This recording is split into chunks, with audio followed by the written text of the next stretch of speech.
2 September shift 2 પેપરની શરૂઆત કરી એમાં પાર્ટ 1 એમાં પહેલો પ્રશ્ન લઈએ તો એબીસી બિલોંગ્સ ટુ આર માટે એ ઘન પ્લસ બી ઘન પ્લસ સી ઘન બરાબર 2 છે. એબીસી આ મેટ્રિક્સ ડિટરમિન છે એની વેલ્યુ 0 હોય તો એબીસી કેટલા થાય? તો એ ઘન પ્લસ બી ઘન પ્લસ સી ઘન 2 છે તો આ ડિટરમિનની વેલ્યુ મેળવીએ ડી તો કેટલી થશે? ડી બરાબર 0 છે એનો મતલબ તો જો એ સાથે કોણ આવશે? બીસી માઇનસ એ સ્ક્વેર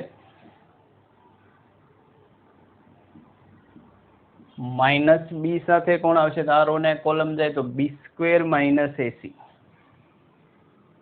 બી સ્ક્વેર માઇનસ એસી અને પ્લસ સી સાથે કોણ આવશે? તો સી સાથે A B minus C square equal to 0. તો સાબિત કરશો તો એક વખત એબીસી અહીંથી આવશે, બીજા વખત અહીંથી આવશે ને ત્રીજો અહીંથી, એટલે 3abc આ કેટલા આવશે? માઇનસ એ ક્યુબ, આ માઇનસ બી ક્યુબ ને અહીંથી આવશે માઇનસ સી ક્યુબ માટે 3abc બરાબર એ ક્યુબ પ્લસ બી ક્યુબ, પણ એ ક્યુબ પ્લસ બી ક્યુબ પ્લસ સી ક્યુબ ની વેલ્યુ તો આપેલી છે, કેટલી છે? 2. માટે એબીસી બરાબર આ 2 આપી છે 3 નીચે રહે તો 2/3 પ્રમાણમાં એકદમ ઈઝી દાખલો છે. દાખલો limit x tends to 0 tan π/4 plus x raise to 1/x અડધા સ્ટેપનો દાખલો કે એક સ્ટેપનો ન કહી શકાય, એકદમ ઈઝી દાખલો છે. કાયદેસર 1 રેઝ ટુ ઇન્ફાઇનાઇટ ફોર્મ થાય તો 1 ઇન્ફાઇનાઇટ ફોર્મ માટે એકદમ ઈઝી સૂત્ર હતું.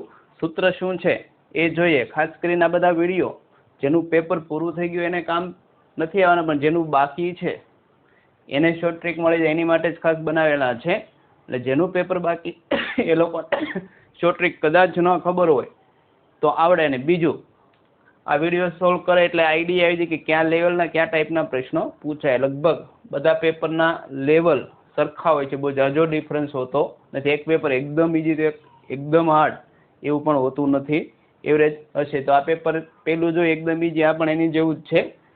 થોડુંક લેવલનો ડિફરન્સ થશે પણ એટલો બધો હાર્ડ નહીં આવે. તો જે મેઇન કન્સેપ્ટ આવું હતો કે limit x tends to 0 f of x raise to g of x 1 infinite સ્વરૂપ હોય, x બરાબર 0 આગળ 1 થતું ને આ ઇન્ફાઇનાઇટ થતું, તો આ લિમિટ થશે e raise to limit same to same જે થતું હોય તે 0 થાય એવું જરૂરી નથી. f of x માઇનસ 1 ગુણ્યા g of x. તો x બરાબર 0 આગળ tan π/4 એટલે 1 અને 1/0 ઇન્ફાઇનાઇટ કેવું સ્વરૂપ છે? 1 ઇન્ફાઇનાઇટ. તો આ લિમિટની વેલ્યુ થશે, લિમિટને l કહીએ તો l બરાબર same to same e raise to limit x tends to 0 f of x એટલે જે બેઝ હતો તે tan π/4 પ્લસ x માઇનસ 1 ગુણ્યા g of x એટલે ગુણ્યા 1/x. અને બીજું એક આપી દો કે આ લેવલે 100% એલ હોસ્પિટલ રૂલ લાગે, ગોઠવણી એ ટાઈપની થશે. તો 0/0 થશે, એલ હોસ્પિટલ લગાડો, સાદું રૂપ ન આપો તો ચાલે. તો e raise to limit x tends to 0 tan નું વિકલન sec વર્ગ π/4 પ્લસ x 1 નું 0 છેદમાં x નું 1, લિમિટ મૂકી દો 0 તો e રેઝ ટુ sec વર્ગ π/4 x બરાબર 0 છે તો e રેઝ ટુ sec π/4 થશે √2 ને એનો વર્ગ એટલે સ્ક્વેર, એટલે કેટલા થશે? e square. આ પ્રશ્ન z બરાબર 3 + 2 રૂટ ની અંદર -54 ની 1/2 -3 - 2 રૂટ -52 ની 1/2 આનો ઇમેજનરી પાર્ટ શોધવાનો. ખરેખર તો રૂટની અંદર -54 કે ઇમેજનરી સંખ્યા છે એવું બતાવે છે. તો ખરેખર શું થશે તે જોઈએ. તો આ વસ્તુ થાય એવું z તો પેલું પદ થશે 3 √54 ને બાદ લઈ લઈએ તો i થશે એની 1/2 ઘાત, અને બીજું થશે 3 -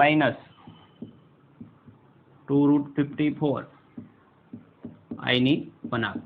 ટૂંકમાં સંકર સંખ્યાનું વર્ગમૂળનો કન્સેપ્ટ આવ્યો તેના વર્ગમૂળ માટે કન્સેપ્ટની પણ શોર્ટ ટ્રેક જો તમારે ટેક્સ્ટ બુકમાં તો નથી, ટેક્સ્ટ બુકમાં જે 11મા ધોરણમાં મૂકેલું NCERTમાં એ તો લોંગ કટ છે, એ પ્રમાણે જાઓ તો બહુ વાર લાગી જાય.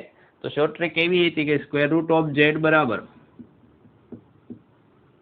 mod z પ્લસ a/2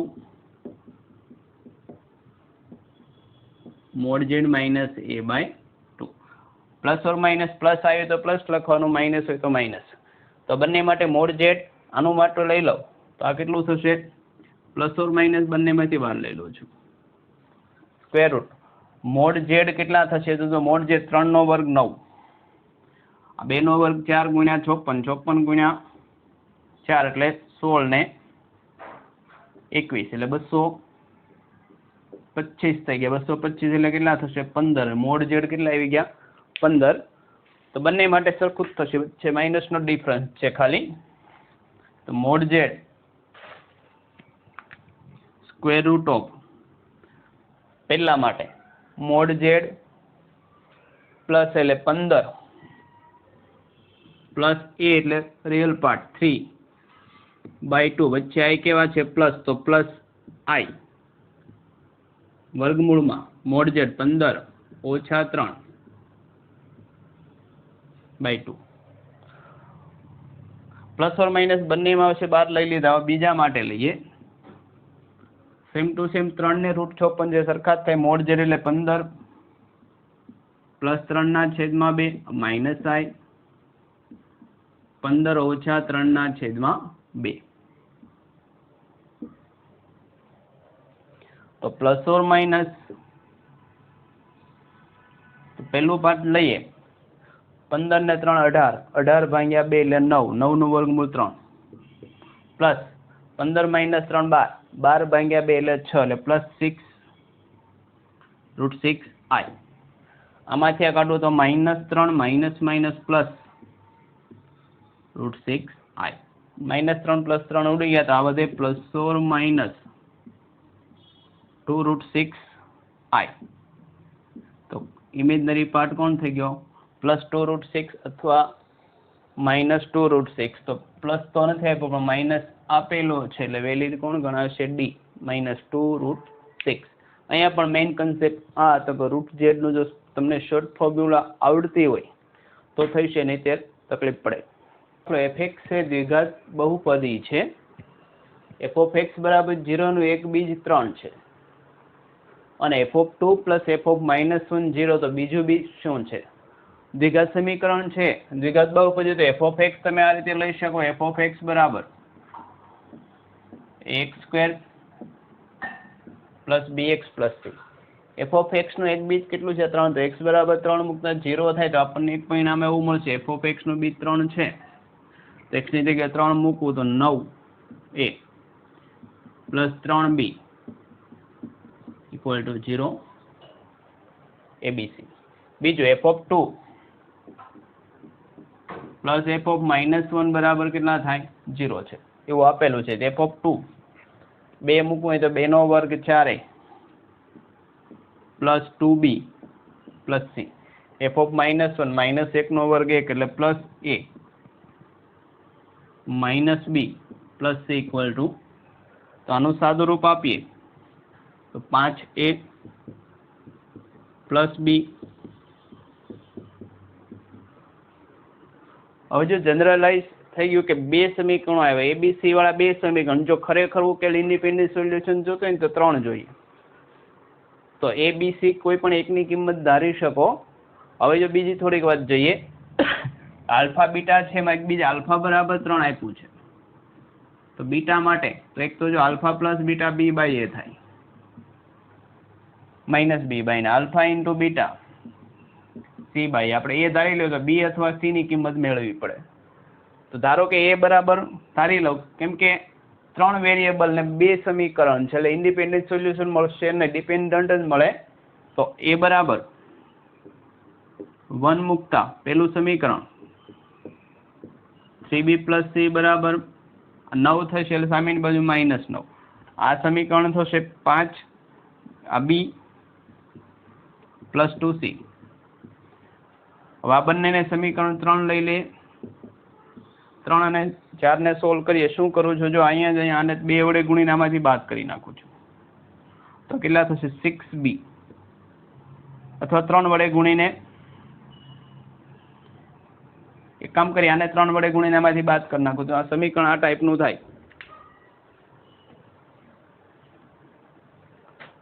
આ સમીકરણ 3b પ્લસ c બરાબર -9 છે. આને 3 વડે ગુણીને બાદ કરું તો 3b, 3 વડે ગુણીને 6c, minus minus plus bb cancel, 6 -5 એટલે -5c બરાબર પ્લસ 15 -9 6. માટે c બરાબર કેટલા થઈ ગયા? -6/5. હવે બીજનો ગુણાકાર આલ્ફા બીટા કેટલા થાય? c/a. અને c/a કેટલા થશે?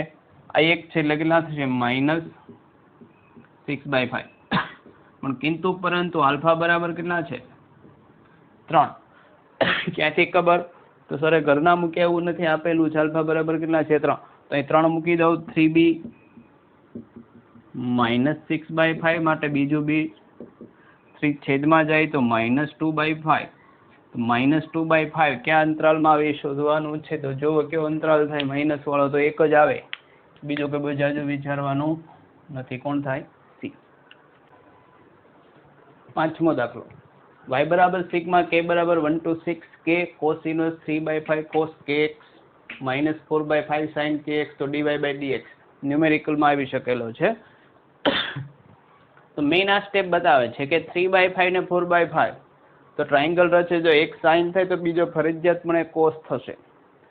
કોને સાઇન કહેવાનું કોને કોસ કહેવા પણ મહત્વનું, કેમ કે બહારની સાઈડ કોસ ઇનવર્સ છે તો અંદર કોસ આવે તો જ કેન્સલ થાય. તો કોસ સાથે છે ને કોસ કહીએ અને સાઇન કહી શકે. આ રીતે થાય. ધારો કે એંગલ થીટા હોય તો આને આપણે કોસ લેવો તો 3, તો 3/5 છે એ શું થશે? કોસ થીટા લખી શકો. અને 4/5 ને તમે શું લખી શકો? Sine theta. મેઇન તો આનું તો આ y બરાબર summation k = 1 to 6 k cos inverse 3/5 એટલે cos theta into cos kx, cos theta cos kx. 4/5 એટલે sin theta into sin kx, sin theta sin kx. તો આ થશે sigma runs from k to 1 k to 6 cos inverse. અંદર તો cos alpha cos beta minus sin alpha sin beta, તો cos alpha plus beta ની formula આવી ગઈ. તો cos kx plus theta, cos ને cos ઉડી જાય, કે અંદર લઈ જાવ તો આ થશે sigma k = 1 to 6 k square x. હવે જોવાનું સમેશન કોની ઉપર છે? x પર છે કે થીટા પર? તો k પર છે. k વાળું થશે, x બહાર નીકળી જાય તો અમે પહેલામાં સિગ્મા લગાડો તો sigma k square 1 to 6 sigma k 1 to 6. તો આ સાદું રૂપ લઈએ તો y = x k square sigma n square નું સૂત્ર સિગ્મા r સ્ક્વેર જે તમે 11માં આવેલું n n+1 2n + 1/6 એ જ લેવાનું. n બરાબર કેટલા છે? 6. તો 6 n+1 6 × 7 2n + 1 12 ને 1 13 છેદમાં 6 plus theta sigma n n+1/2 6 × 7/2. હવે જો બાકીલું શું છે? dy/dx. માટે dy/dx 6 ઉડી જાય એટલે કેટલા થાય? 91x થશે. એક સ્ટેપ લખી નાખી, જરૂર નથી, ડાયરેક્ટ ખબર પડે તો લખી શકાય. y બરાબર કેટલા થાય? 91x minus plus 21 theta. તો dy/dx કેટલા થાય? 91. પેલું તો થીટા કોન્સ્ટન્ટ હતું એનું વિકલન થઈ શકે નહીં. તો આનો જવાબ કેટલો આવશે? 91. Equal to alpha x square less than or equal to y less than or equal to 2x વચ્ચેના વિસ્તારને દુભાગે તો આલ્ફા કયા સમીકરણનું સમાધાન કરે? તો એરિયા અંડર કર્વ એ ચેપ્ટરનો છે અને મોસ્ટ ફેવરિટ મેથડ છે JEE માટે અસમતાવાળી. અને પહેલા શિફ્ટના પેપરમાં પણ હતી, બીજામાં પણ હશે. જે મિત્રોને પરીક્ષા બાકી છે એ લોકોને ખાસ આ મેથડ તો ખાસ કરી નાખવાની, ગેરેન્ટેડ મેથડ કહી શકાય. 5 કે 6 મેથડ એવી છે કે લગભગ આવે જ, એમાંનો એક છે. આ કરી નાખજો તો કહેતા નહીં પછી કે સાહેબે કીધું નહોતું, કેમ કે ફરજિયાત પણ અસમતાવાળા દાખલા સૌથી વધારે આવે, એકદમ ઇઝી હોય છે. એક વખત જો તમારી 2 ડાયમેન્શનલ જ્યોમેટ્રી પાવરફુલ અને તમને વ્યવસ્થિત ફિગર દોરતા આવડે તો નવું કંઈ હોતું નથી. તો જો ખરેખર તો આ બે કર્વ છે. કયો છે? બીજો એક્સ સ્ક્વેર બરાબર વાય, આ પેરાબોલા. બીજું વાય બરાબર 2x. આપણે અહીં ફિગર દોરીએ એની.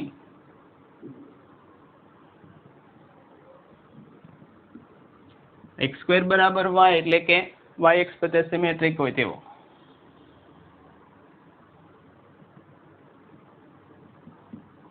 અને બીજી રેખા છે y બરાબર 2x, તો આ થશે y બરાબર 2x. હવે કયો વક્ર? તો y જો આના પરથી કયો છે તો x square less than or equal to y થાય એવો રિજિયન લેવાનો, એમાં y less than or equal to 2x થાય એવો. તો કોઈ પણ એક બિંદુ મૂકી શકો. ધારો કે આપણે 1 1 લઈ લઉં, 1 0, x બરાબર 1 ને y 0 લઈ લઉં. અહીંયા મૂકું તો આને ઉપરનો લેવાનો કે નીચેનો, એટલે ક્લિયરલી થઈ જશે. તો 1 0 ને મૂકું અહીંયા, તો y 0 1, 0 લેસ ધેન 1 થાય એટલે ટૂંકમાં આનો નીચેનો ભાગ લેવાનો, એટલે જે માગેલો ભાગ છે એક તો આનો નીચેનો થશે. બીજો આની માટે પણ x બરાબર 1 ને y બરાબર 0 મૂકું તો 1 ગ્રેટર ધેન લેસ ધેન 0, તો આમાં કેવો થશે? ઉપરનો થાય. 1 0 નું આ સમાધાન કરશે ને, કેમ કે 1 ના 0, તો ખરેખર ભાગ થશે આ. અત્યાર સુધી જે ટૂંકમાં એની વચ્ચે એનક્લોઝ રિજિયન છે તે. તો હવે એવું આપ્યું છે કોઈ રેખા, પરપેન્ડિક્યુલર રેખા જે છે y બરાબર આલ્ફા એ આનું બે સરખા ભાગમાં વિભાજન કરે છે.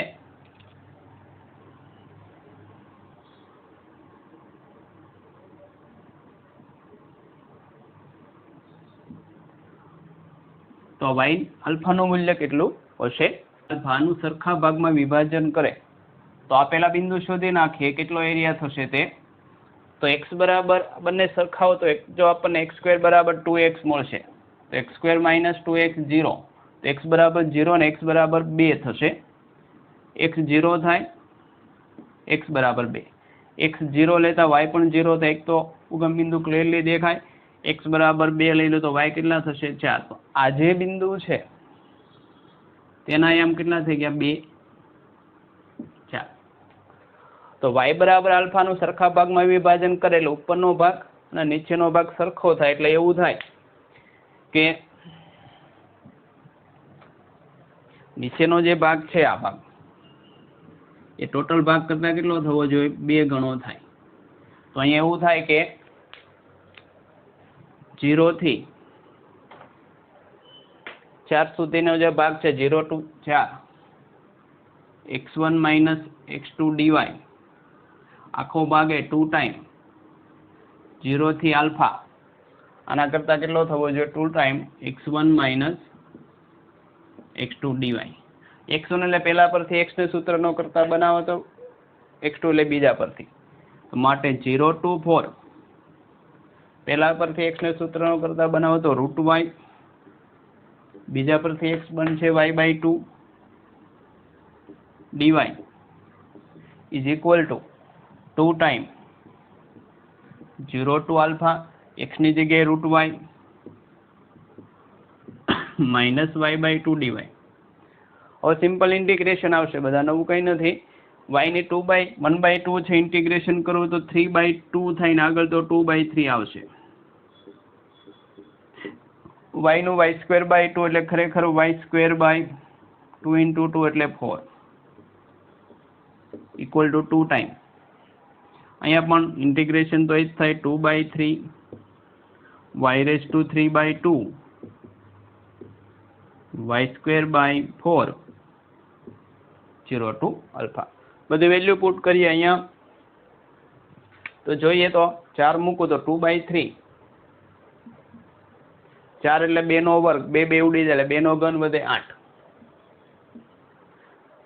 -4 નો વર્ગ 16/4 એટલે થશે 4.